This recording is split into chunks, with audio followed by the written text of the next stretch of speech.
Hello good morning friends. வாங்க இன்றைக்கி நம்ம எம்வி விலாக்ஸ் ஆஃப் மலர்விழி சேனலில் பார்க்க போகிறது வந்துங்க பன்னீர் வெஜிடபிள் ரோல் தாங்க பார்க்க போகிறோம். இது இன்றைக்கி நான் செய்யலை, எங்கள் பாப்பா பெரிய பொண்ணு செய்கிறாங்கங்க.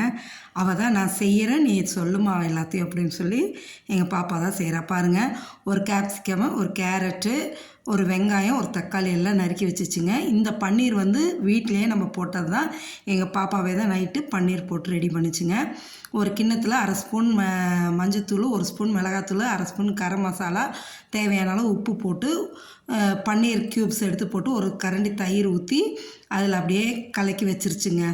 கலக்கி வச்சுட்டு நம்ம ஒரு நல்லா எல்லா பக்கம் ஈவனாக படுற மாதிரி கலக்கி வச்சிருச்சுங்க. இப்போ வானலை வச்சு அதில் ஒரு 4 ஸ்பூன் எண்ணெய் 2 ஸ்பூன் ஊற்றிச்சுங்க.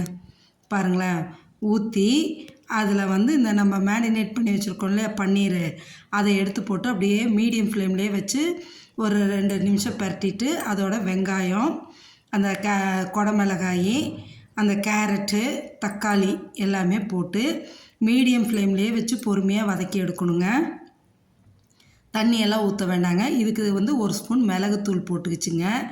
ஏன்னா எங்கள் சின்ன பொண்ணு வந்து காரம் அதிகமாக சாப்பிடாது, அதனால் காரம் கம்மியாக தான் போடணுன்ட்டு இதுக்கு தேவையான இந்த காய்க்கு தேவையான அளவு உப்பு மட்டும் போட்டுட்டு பொறுமையாக ஒரு 2 ஸ்பூனுக்கு 3 ஸ்பூன் தண்ணியை மட்டும் தெளித்து விட்டு மீடியம் ஃப்ளேம்லேயே வச்சு பொறுமையாக வதக்கி எடுக்கணுங்க.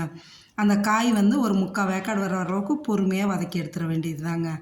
வதக்கி எடுத்து வச்சிட்டோன்னா அந்த சப்பாத்தியில் வச்சு கொடுக்கும்போது ஒரு சப்பாத்தி சாப்பிட்டாலுமே நல்லா ஃபுல்ஃபில்லாக இருக்குங்க, ஹெல்த்தியும் கூட. ஏன்னா இதில் வந்து முட்டைக்கோஸும் போடலாம். நான் முட்டைக்கோஸ் போடாமல் எங்கள் பாப்பா வந்து கேப்சிகம், கேரட்டு, பன்னீர், வெங்காயம், தக்காளி மட்டும் போட்டுச்சுங்க. நீங்கள் முட்டைக்கோஸ் இருந்தால் அதுவும் கொஞ்சம் சேர்த்திக்கலாங்க, போட்டுக்கலாம். காய் எந்த அளவு சேர்த்துறோமோ நம்மளுக்கு அந்தளவு நல்லது. காலிஃப்ளவர் இருந்தால் காலிஃப்ளவர் சேர்த்திக்கலாம். இந்தமாரி எல்லா காயுமே நம்ம போட்டு செஞ்சு கொடுக்கும்போது ஒரு சப்பாத்தி சாப்பிட்டாலும் நம்மளுக்கு ஃபுல்ஃபில்லாக இருக்குங்க, நல்லா ஹெல்த்தியும் கூட.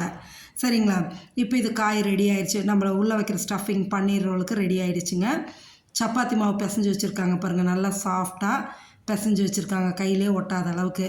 இதை எடுத்து இப்போ தேய்ச்சிக்கலாம். இங்கே வந்து பட்டர் எடுத்து கொஞ்சம் தோசைக்கல்லில் போட்டு நல்லா இது பண்ணிவிட்டு தேய்ச்ச சப்பாத்தியை அதில் போட்டு எடுக்கணுங்க. எங்கள் பாப்பா எண்ணெய் ஊற்றல, பட்டர் போட்டுருச்சுங்க. எடுத்து பட்டர் போட்டுட்டு அதில் இப்போ அந்த தேய்ச்சிருக்கோம் நல்லா மெலிசாக தேய்ச்சிக்கணுங்க.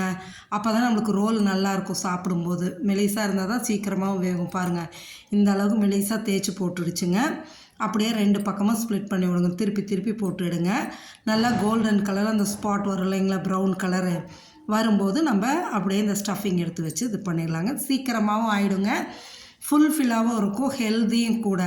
காலையில் பிள்ளைங்க ஒன்று சாப்பிட்டாலும் கொஞ்சம் ஹெல்த்தியாக நல்லாயிருக்கும். ஏன்னா எல்லா காயும் அதில் வந்துடுது, பன்னீரும் வந்துடுது, எல்லாமே டேஸ்ட்டும் கூட ஹெல்த்தியும் கூட. ஈஸியாக சீக்கிரமாக செஞ்சும் கொடுத்துர்லாங்க.